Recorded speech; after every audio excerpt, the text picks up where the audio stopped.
Hey guys, this is the second episode of College Town Live, and since Thanksgiving is only a few days away, we thought it would be fun to do a little cooking show themed episode. I'm your host, Samantha Ward, and to help me out today, I have UNC sophomore Megan Cain to show me how to make a pumpkin crunch cake, which I know is one of your favorite family recipes around this time of year. Definitely. All right, can you show me how? Totally. Okay, so I have a can of pumpkin inside of this bowl. I'm going to add in sugar, which is about 1.5 cups. A can of evaporated milk. It can be skim, it can be whole, whatever you desire. I chose skim. And then add in some cinnamon. It's about a teaspoon of cinnamon. Then you mix it all together. You got to get it really, really mixed well, especially with the cinnamon because the cinnamon likes to clump. And then once you have that all together, add in the eggs.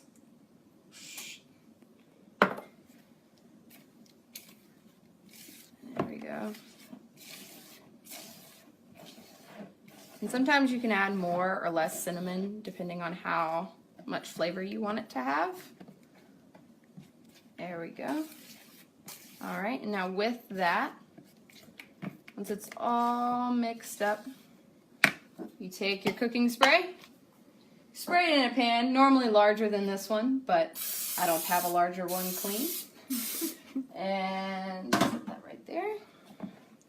And you pour your mixture in. There we go. Had a big chunk of pumpkin. All right, you pour the mixture in. Make sure you get all of it off the bowl.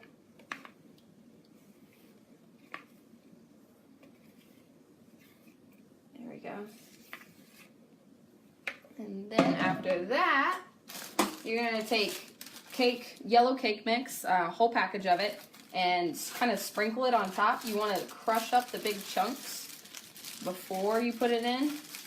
That way it won't be powdery, but you sprinkle it on top. You want to make sure you get it nice and even, so occasionally just press it out over it. The batter will move underneath it, but that's totally fine. And then this one's going to be a little thicker than others. There you go.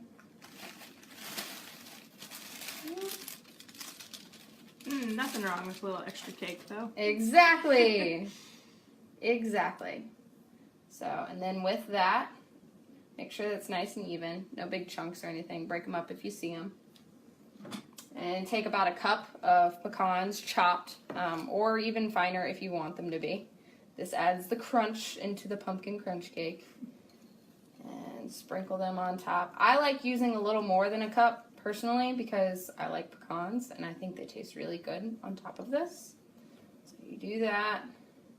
Make sure you get all of them in.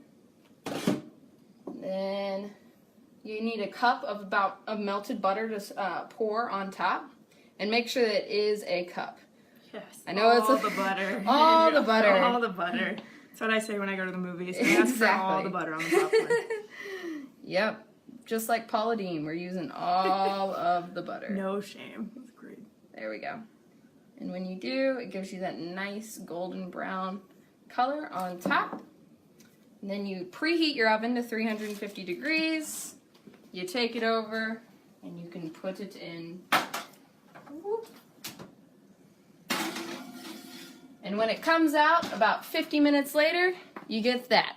Got a little burn on the top, that's my bad, but ta-da, pumpkin crunch cake. Super easy, quick dessert recipe for Thanksgiving. Smells absolutely amazing. As soon as I walked in, I was like, oh my goodness. We will put up the recipe later this week on collegetownnc.com. Thanks so much for watching. Have a great and safe Thanksgiving. Bye.